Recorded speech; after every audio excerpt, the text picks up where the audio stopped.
Hello everyone, I'm Milo and welcome to my town. And today we are in Yakuza 6, the Song of Life. As I said on the video that I made about Yakuza 5, I was hoping to make like a type of retrospective video when I go to this game. It's not a completions way episode like I've done for the past 3 games, because in reality this game is not all that hard to complete.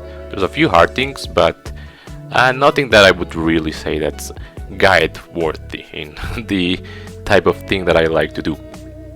So instead, as I had alluded to previously, I wanted to mainly take the time and discuss not just about this game, but about the entire Yakuza series in general up until this point in where the game chronology is. This game, Yakuza 6, is what the original end of the Kiryu saga was. I know it was brought up later in Gaiden to continue it, and he's in Yakuza 8 too, but this was the original end. And as such, it's a bit of a closing point. So I think discussing back on how it all ended up on until this point would be a bit of an interesting thing. I will be discussing about this game in full and the rest of the series up until this point with spoilers, so be warned. But yeah, also I had already done this video, but just before I clicked post I realized that I didn't really cover a lot of topics that I would have liked to mention, so I'm doing a second take now.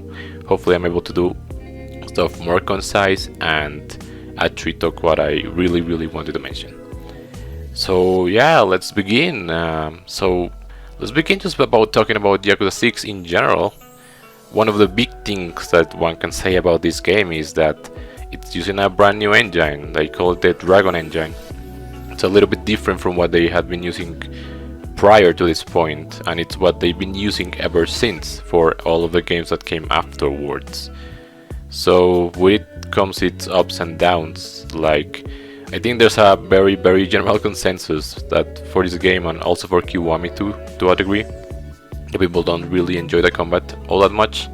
There's some added physics, and especially on the PC version, when you have increased FPS, I think the characters can become crazy. Maybe I'll put a clip here. This happened relatively early, where this enemy was just spinning in the air. And funny enough, I kept seeing this in some of the clan creator battles at times. There's something in the game that causes this to happen. I guess the rotation center of the enemy just goes awry and it starts spinning. It's funny. But the actual combat, there's a lot of people that don't like it. I think it's fine, like mainly talking about Kiwami 2. I don't think it was all that bad. I know that probably a lot of players played 0, then 1, and then 2, or Kiwami 2.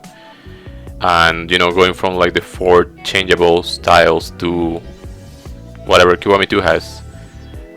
Maybe they didn't like that, but also keep in mind that before the Kiwamis and before 0, you only had one style and one battle style, and that was everything. So I didn't necessarily dislike it. Now, what I think, this is just my thoughts, my opinion, is that since this was the first game they did on the Dragon engine, they were just testing the waters. They were just trying to see what they could do, and I wouldn't necessarily say half-baked, but I even saw this comment that I'm gonna reference in somewhere, and I think it's to a degree true. Even when you're in your max level, when you have like all of the upgrades, every single one, you still feel a little bit weak. And yes, I do agree with that. I think the repertoire of moves for Kiryu is heavily limited in this game, both for his regular actions and also even the hit actions, for instance. Like in the completion list or award list in this game, there is not a section that lists all hit actions and asks you to perform all of them. That was in pretty much every title beforehand, and it was cool because it allowed you to literally see all of them if you went for the completion, so you could see all the different ones. In here they only ask you to perform a certain amount of hit actions for the awards, and that's it.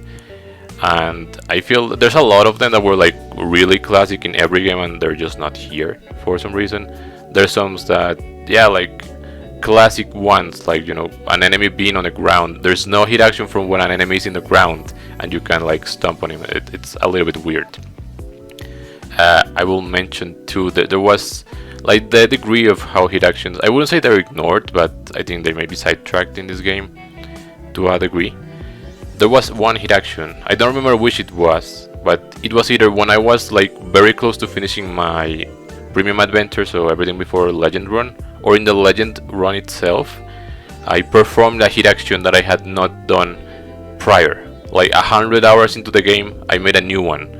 I don't remember which one it was, but I do remember that. And like, okay, that's crazy. If you had actually given me a list of all the hit actions, and of course we often relied on guides to be able to do all of them, I probably would have found what that one was earlier. So I do wonder if there were any others that I never even encountered myself. It's kind of weird. You know, like what I feel is not just because of the combat.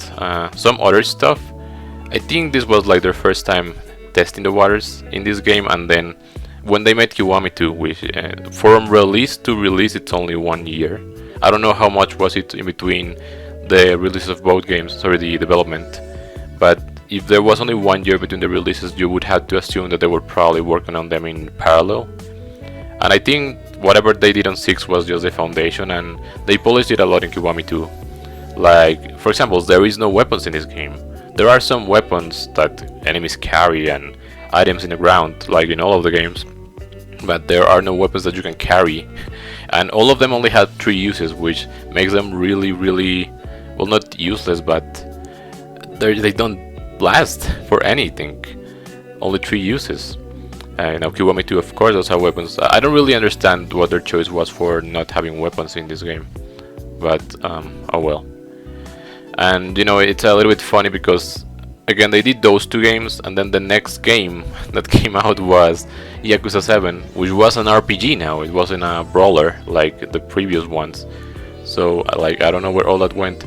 I'm just expecting whenever I get to playing Yakuza Gaiden that it's even more polished than Kiwami 2 was on this style, because from what I understand, from what I think, Gaiden is a brawler once again. I don't really know. I'll mention it here. Even though I love this series and these games, I barely interact with the community, because since I'm still playing through the games, if I were to join groups of discussion about the series or follow pages about it, I would very likely get spoiled, and I always like to go as blind as possible into games that I am interested in, especially heavy story ones. So I don't like even knowing anything about the games until I get to play them. I approach many games like this, even games that are like not just Yakuza or big series. Sometimes I will discover games that call my attention on Steam. Mainly visual novels, let's just be honest here for a second. But if they just call my attention to a small degree, I will probably buy them and play them later on. And I am often really, really surprised by those games when I have no expectations and know nothing, only a brief description of their story, and that's it. So going back to Yakuza from that tangent, I also don't like to spoil myself or know any details about the future titles that I haven't played until I get to play them. So yeah, I'll have to see if that's really the case. Okay, I guess that is mainly for like the mechanical side of 6. Now how about the story and the rest of the game? Well, I actually really adored the story. It's pretty strong and pretty emotional, since again they made this kind of like the closure for Kiryu's story arc. They really do that.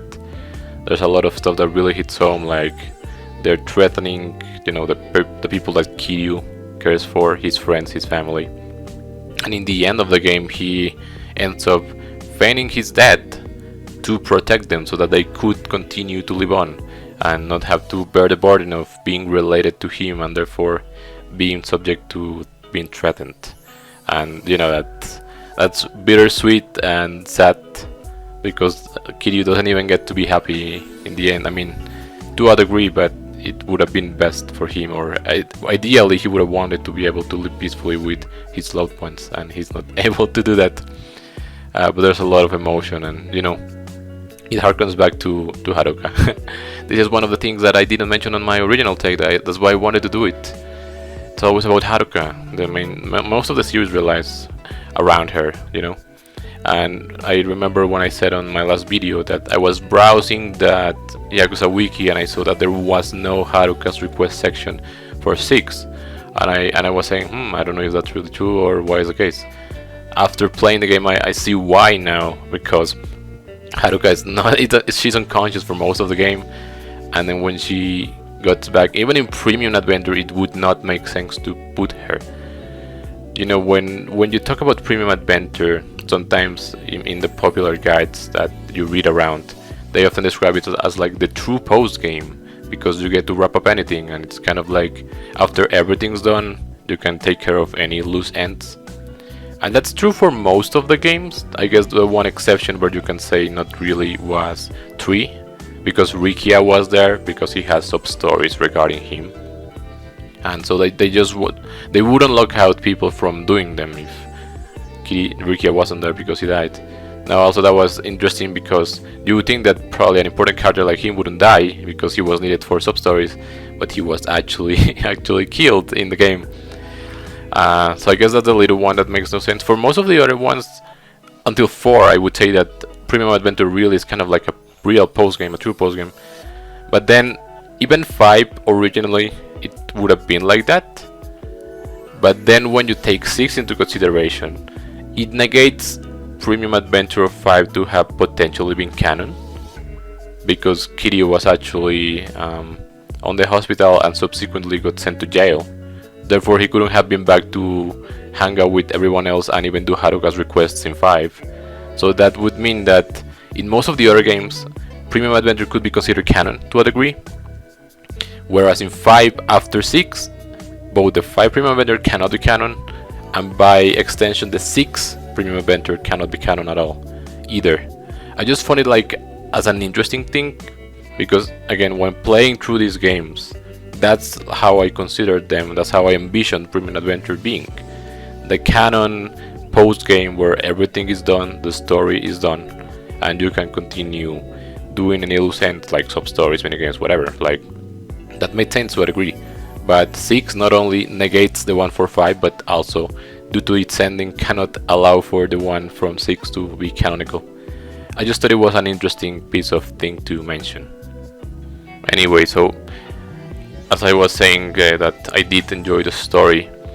I like the game a lot, I guess, yeah, but when we see the game as a whole, as everything that it can offer, and compare it as a Yakuza game with other Yakuza games, I will admit that I was a little disappointed, or I was left asking for a little bit more. The reason for this is that there's a bunch of content or stuff that was like a staple on all of the games before this that isn't in 6, and as I said, I don't know if maybe it was time restrictions or them figuring out how to use the engine. I'm not really sure of the details. I guess I didn't research it, but I'm just saying my opinions here. There's a bunch of stuff that's not there, like for example, there's no gambling besides mahjong, no gambling parlor or anything like that. You'd think that Onomichi would be able to have a gambling hall, and yet it doesn't. There's like, for example, no Colosseum. I mean, you don't even go to Purgatory. I find it weird how the very entrance to Purgatory that the past 2 games had now just leads into the Hoto district normally. Like, what happened to Purgatory? And like, even Kiryu doesn't ever think to go meet the florist of Sai.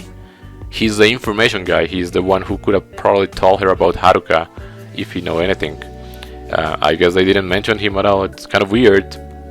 So yeah, and even like, for example, climax battles, the thing that you unlock at when you beat the story, which are like non-canonical fights and scenarios of different degrees. There's nothing like that on this one, and I'm pretty sure that they're in 2.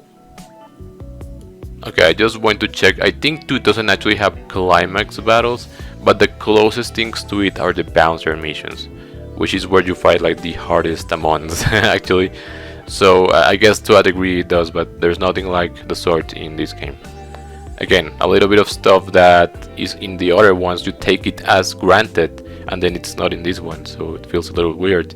Again, I'm not really saying that this game was half-baked, but it did let me asking for some more stuff.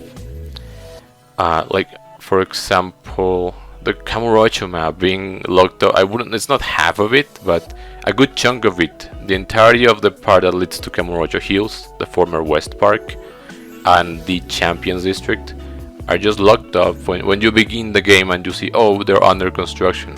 And I would think, oh, okay, they're gonna open them up later into the game. How they usually do that when you really start a Yakuza game for the first time. You are only really allowed to go to certain streets because the story wants you in some places, and later on they may open them up. They never open up these parts in 6. That was really weird because they exist on the map. We've seen them in previous titles, and they're just not there, and they never open up. I just found it really weird, you know. Now I will say that I talked about the spoilers and stuff before, but I did see the map for Yakuza 7 Kamurocho. A friend was streaming the game once and I was trying to help him with something and I saw it unwillingly. I think I spotted that the Champion District gets expanded on that game. So I know that much. I don't really know much else, and I guess I'll find out when I play 7. But for now, again, what I'm saying is I found it weird how there's parts of the map that they don't open up. Like the bars in Champion District, you can't access them, and it's not like there was too much behind the West Park thing. I guess there were hot springs, but well, they're not in this game clearly.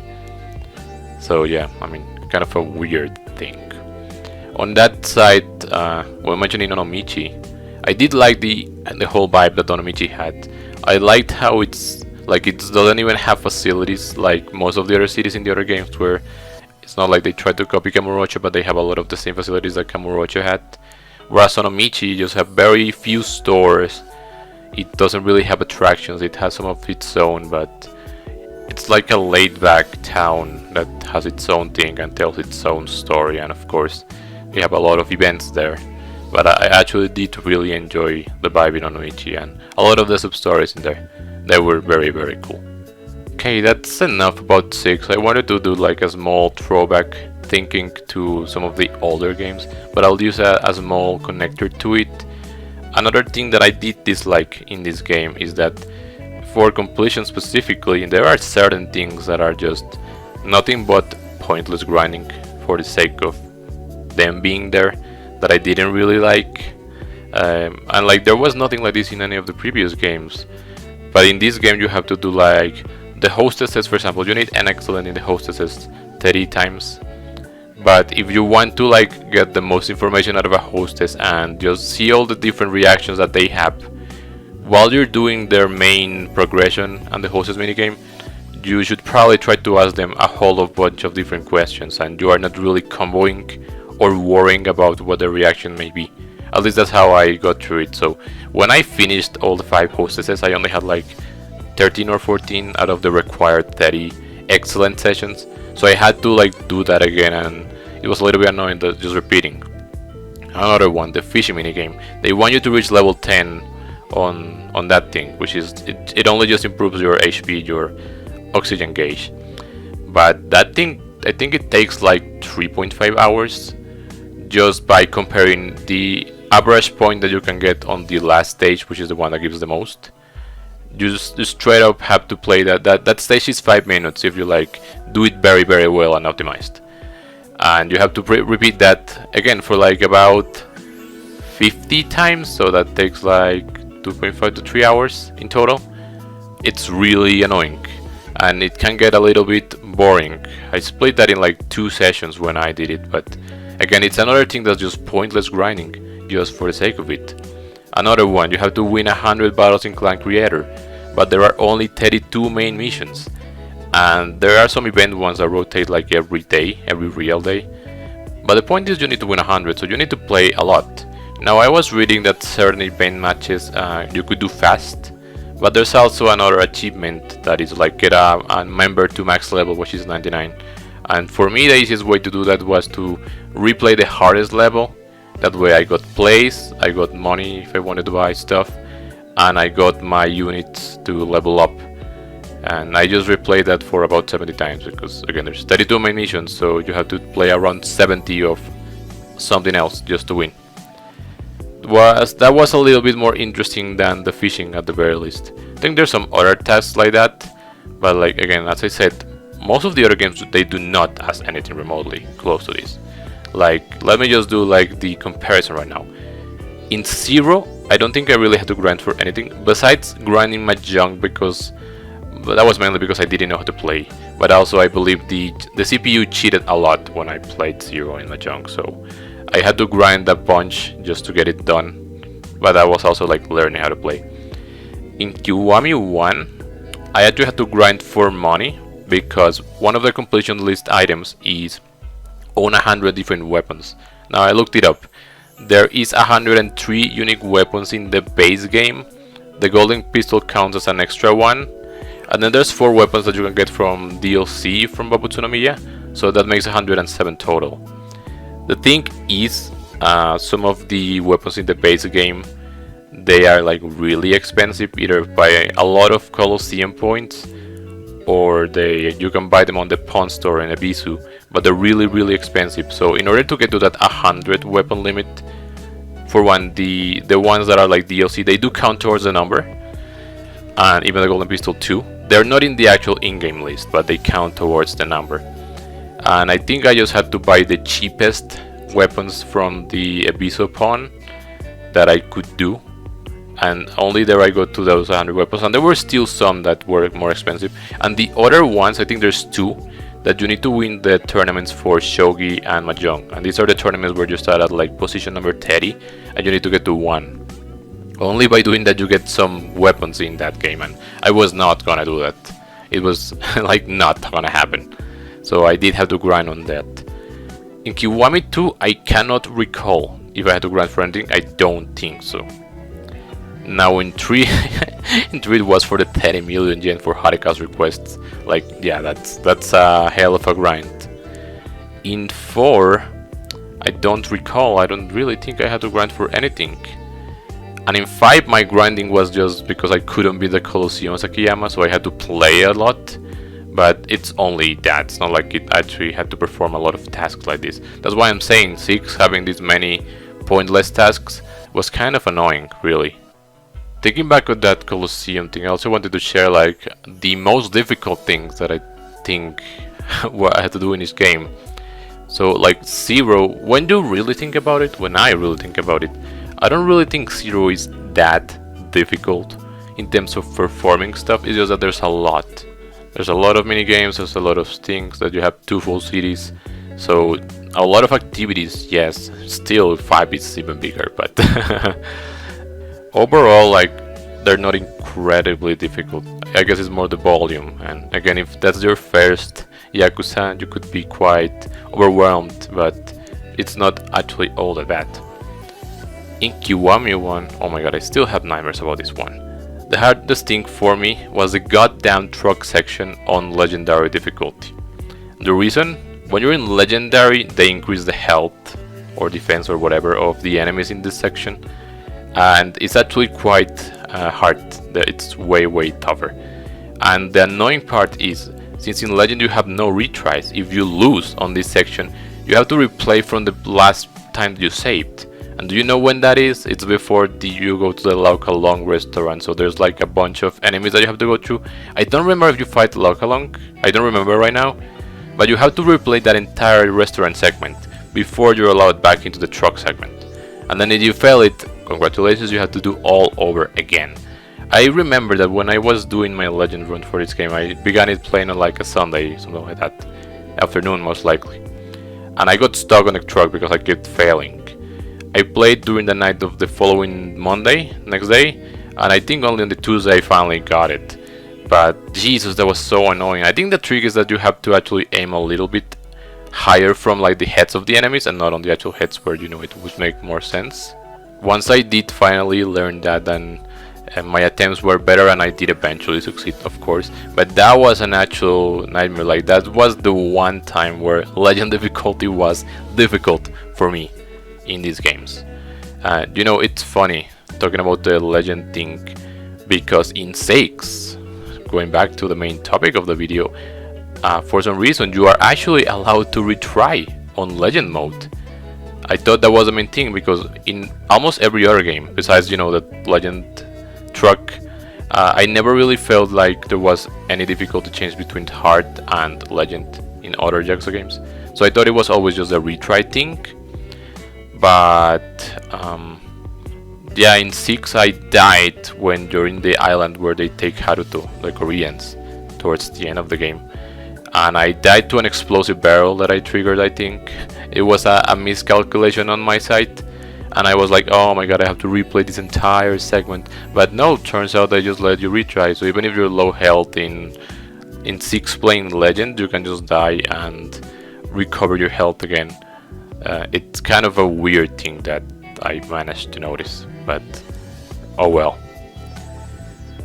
So I was talking about 1, then 2. Again, Kiwami 2 is actually really easy. I don't remember struggling on anything. In 3, the difficult thing is the minigames. Like, they really are difficult. You know, you have a lot of ones that will have different plays and difficulty, and you need to win every single one of them. And there's the expert ones are pretty gruesome, so that's why 3 is hard. And of course, if you do Haruka's request like I did, the actual requirements that they ask you for what I labeled the big 4 are like so insane. They demand almost perfection on those 4 minigames, so it is pretty tough. Again, going back to 4, I don't recall 4 being like that hard either. And finally in 5, again the Akiyama Colosseum, Shinada as well, but I struggled more with Akiyama. If you saw my video of Yakuza 5, then you may know that the way that I overcame that nightmare was to lower my difficulty from hard that I had chosen to normal via hex editing on my computer, because I was just getting my ass handed by the CPUs, and I spent so much time on that Colosseum. Even after I lowered the difficulty, I still had to like get a little bit better, because it was really unfair and Akiyama was not suited for like combating many people. But that was it. And in 6, funny enough, it's Puyo Puyo. It's like unanimously most players say that it's the hardest thing that you have to do in 6. And yeah, because it's a puzzle game. I played it for the first time. Like, I had never played Puyo Puyo, and I just played it when I began playing 6, so it was on the arcade. And I was just trying to do my thing, and I was getting just completely killed and obliterated by the first opponent in difficulty 0. I really had to learn like proper strategies of how to do it. So I saw a video that a guy did it in 6. But before I saw that video, I was trying some other strategies that I have understood when I read them on text. Only until I saw that video and I did some attempts, I finally got it. So, but it did take me a while, like at almost 10 hours I think, doing just Puyo Puyo in this game. Yeah, well, that's it. But either way, like, even sometimes if they're hard or annoying, I think the mini games are also what gives the charm to this series. That and the sub stories too. And that's why I like it so much, and it has really come close to my heart. You know, I've said for over a decade, and I've mentioned in some of my other videos on the channel, that I used to hold 3 main game series as my favorites of all time. In no particular order, they were Animal Crossing, Kirby, and Ace Attorney. They're all different genres, and I really enjoyed and liked them, and I consider them the pinnacle of my taste in video games, I guess. But after, you know, over 4 years that I've discovered this series, played these games, and 100% of them all so far, I think I can confidently say that Like a Dragon, Yakuza as a series has definitely entered this top as a 4th entry, because it really has, well, I wouldn't necessarily say it's changed my life, but I really do love it. I love the story, I love the characters, and I love how diverse the games can be in like the content that they have. There's a lot of stuff to do in them, and it could be for everyone, but I always do say I would encourage that if you play the Yakuza games, at the very least you play the main story and the sub-stories, because that's where all of the substance is, especially the sub-stories, where you get to see the more silly parts. And you know, I like it when they reference sub-stories from previous games in future games, both in concepts and in characters.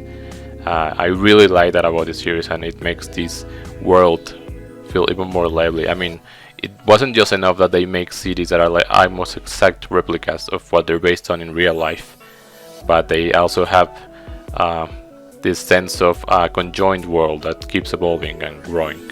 So I like that a lot.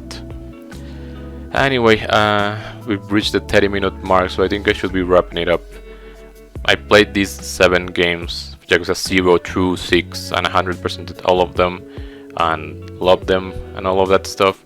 And of course, I still want to continue doing it. I still have 7, Gaiden 8, both of the Judgments, the Majima one that's coming out this year, and also Ishin. I was originally going to play 7 and then the Judgments, because I think Judgment references 7. I've been made aware of that, and there's some Judgment character in Gaiden, but I've decided to actually go from 7 to Gaiden and then to 8, because next year I am hoping to leave my country. I'm going to be living in Japan, so before I get really busy while I'm abroad and I don't have time to play video games all that often because I'm in a different thing, I really want to get through those games first. So I'll be trying my best to get through at least those this year. At the very least, I'm starting 7 pretty much after I post this video. I really wanted to get this video out and like finally close my arc with Yakuza 6 before I continued moving on with the series. So that's what I am going to do. And again, unless there's like some really niche topic about 7, I'm not really sure if I would be making a video about it in a guide type of thing that I've done in the past. We'll see, because I really don't know what expects me on it. But I can tell you that I am really excited, because they pretty much changed the entire formula of what the Yakuza games were up until this point, with 7 now being an RPG. So I am really excited, and I know that the game has been praised a lot by friends alike and the mass media and fans. So yeah, that is the endeavor that awaits me next. And for now, I think I will be leaving it here. Thank you so much for watching the video so far. Again, I do have other videos on the Yakuza series. They are mainly guides for the 3 previous games that came before this. So if you are interested, check them out and maybe leave some love on them. For now, that's gonna be it. Don't forget, you're always welcome in my town. Thank you for watching, and I'll see you next time.